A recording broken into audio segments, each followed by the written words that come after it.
జ్యోతిరావు బాపులే జన్మదిన సందర్భంగా అంబర్పేటలో పులే విగ్రహానికి సీఎం రేవంత్ పూలమాల వేసి నివాళులర్పించారు. ఓసారి లైవ్ చూద్దాం.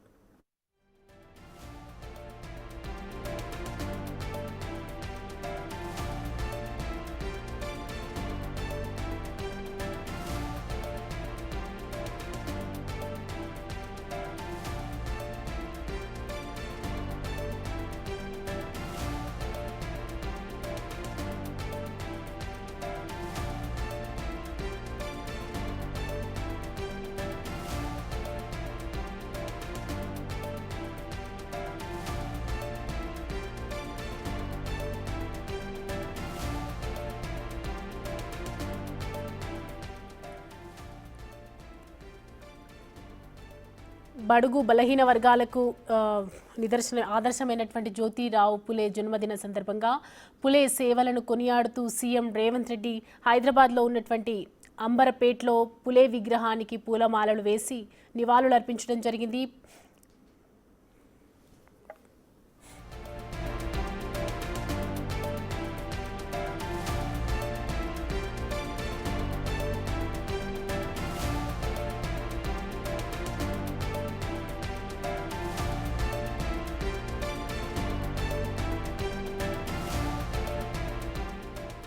కుల వివక్షకు నిర్మూలనకు పోరాటం చేసినటువంటి జ్యోతిరావు పులే జన్మదినం సందర్భంగా సీఎం రేవంత్ రెడ్డి సర్కార్ కీలక నిర్ణయం తీసుకుంది. విగ్రహం పులే సేవలను కొనియాడుతూ పులే విగ్రహాన్ని అంబర్పేటలో ఏర్పాటు చేసి విగ్రహానికి పూలమాలలు వేసి నివాళులర్పించారు. ఇవాళ అంబర్పేటలో సీఎం రేవంత్ రెడ్డి ముఖ్య అతిథిగా సీఎం రేవంత్ రెడ్డి దీనికి హాజరవ్వటం, అలాగే మంత్రులు కీలక నేతలు కూడా హాజరవ్వటం జరిగింది.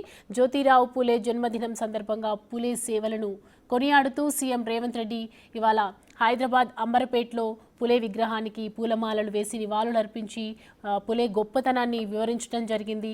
జ్యోతిరావు పులే బడుగు బలహీన వర్గాలకు అలాగే కుల వివక్ష నిర్మూలకు పోరాటం చేసినటువంటి ఆయన పోరాటం ఎప్పుడూ మరవలేనిదని సీఎం రేవంత్ రెడ్డి చెప్పుకొచ్చారు. అలాగే జ్యోతిరావు పులే జన్మదినం సందర్భంగా ఇవాళ విగ్రహ ఆవిష్కరణ చేయటం పట్ల అందరూ కూడా సంతోషాన్ని వ్యక్తం చేస్తూ ఉన్నారు.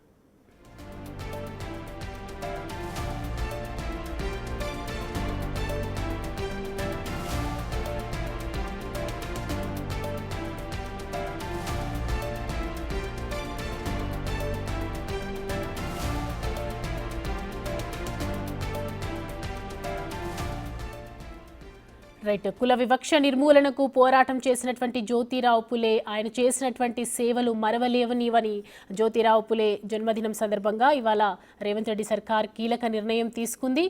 నక్లెస్ రోడ్లో ఉన్నటువంటి అంబర్పేటలో విగ్రహావిష్కరణం చేసి నివాళులర్పించారు. పూలమాలలు వేసి ముఖ్య అతిథిగా ఆయన హాజరవ్వటం పట్ల కీలక నేతలు కూడా ఎంతో సంతోషాన్ని వ్యక్తం చేస్తున్నారు. ఈ వేడుకకు ఇవాళ కీలక నేతలు అలాగే మంత్రులు కూడా హాజరయ్యారు. అలాగే జ్యోతిరావు పులే జన్మదినం సందర్భంగా పులే సేవలను కొనియాడుతూ సీఎం రేవంత్ రెడ్డి హైదరాబాద్ అంబర్పేటలో పూలే విగ్రహానికి పూలమాలలు వేసి నివాళులర్పించడం జరిగింది.